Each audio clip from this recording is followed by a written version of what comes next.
If you've not already seen my channel, it's mostly .ia videos. And I've been making lots of Lost Media videos recently. So here are my top 5 pieces of Lost Wrestling media. Also, death is involved with one of these, just so you know. Number 5. 1997 and 1998, World Championship Wrestling held 6 special wrestling events that were broadcast exclusively via the WCW website. These events were audio only, with WCW commentator Tony Schiavone providing the play-by-play of each show. Saturday Nitro and Battle in Seattle were both free events. The remaining 4 were internet pay-per-views, albeit they were audio streams. These events were not recorded by WCW themselves, and thus were not released on home video. Recordings of fans present at the event exist for several matches, however. The audio streams are said by some fans to have been downloadable, but no files have surfaced. When WCW was bought out by World Wrestling Entertainment, at the time known as the World Wrestling Federation, trademarks, several wrestler contracts, and the entire video library was acquired. It is unknown if WWE is in possession of the audio of these events. Number 4.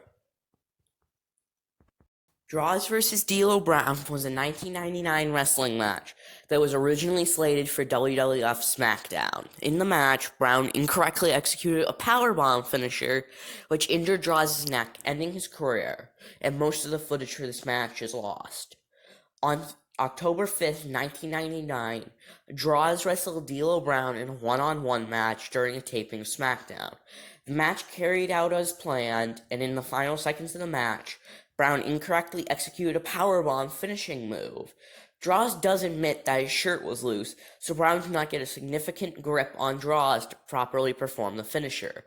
In any case, all combined 548 pounds of their body weight landed on Droz's head, fracturing 2 neck vertebrae, and he was rushed to a nearby hospital, where successful surgery on his neck saved his life, albeit leaving him permanently paralyzed, since I do not want to try and say that word.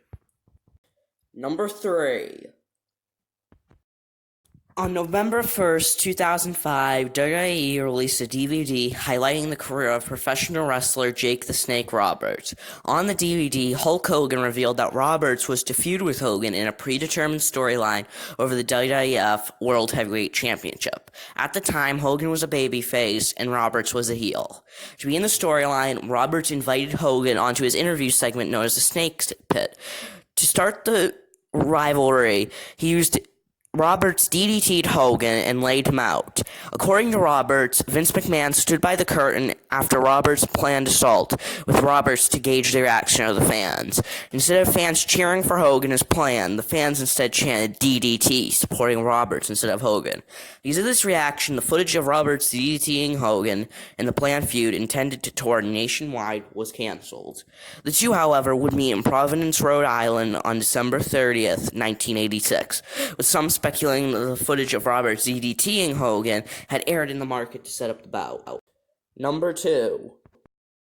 On May 23, 1999, professional wrestler Owen Hart fell from the rafters of the Kempter Arena in Kansas City, Missouri during a pay-per-view taping of WWF Over the Edge 1999.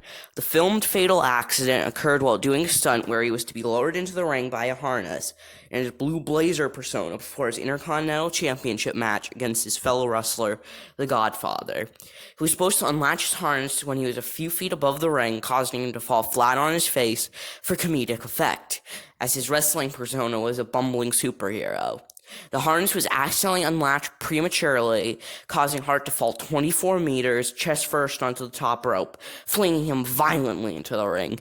The impact of the fall severely wounded him, and he later died at the hospital from blunt force trauma to the chest. He was also supposed to win the match. Number 1.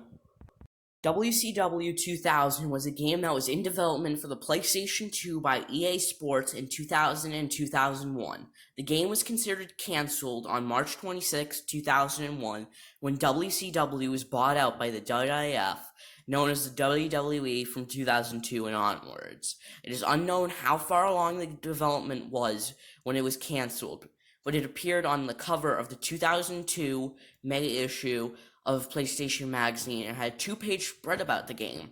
From the article, it appears that the game would have been similar to the previous WCW game, Backstage Assault, where there is no ring at all, and all of the gameplay and fighting happens in the backstage area with a variety of weapons. Also stated in the article was the fact that the game would have been the first wrestling game to make use of facial scanning for the character models, something that wouldn't actually be used in WWE games until the release of 2K15 in 2014. Various sources dispute the official name for the game, with some sites referring to it as WCW 2000, some WCW Mayhem 2, and others simply calling it WCW Wrestling. So that's all of them. I hope you guys enjoyed this episode, and I need to stretch this out for as long as I physically can, otherwise it looks really weird, and that means I have to put more effort in. I made a bacon review if you want to look at it. I'll leave a link on the screen or something. And obviously I did not think this through that I would need more time. But I hope you guys enjoyed. Please like, share, and subscribe, and bye.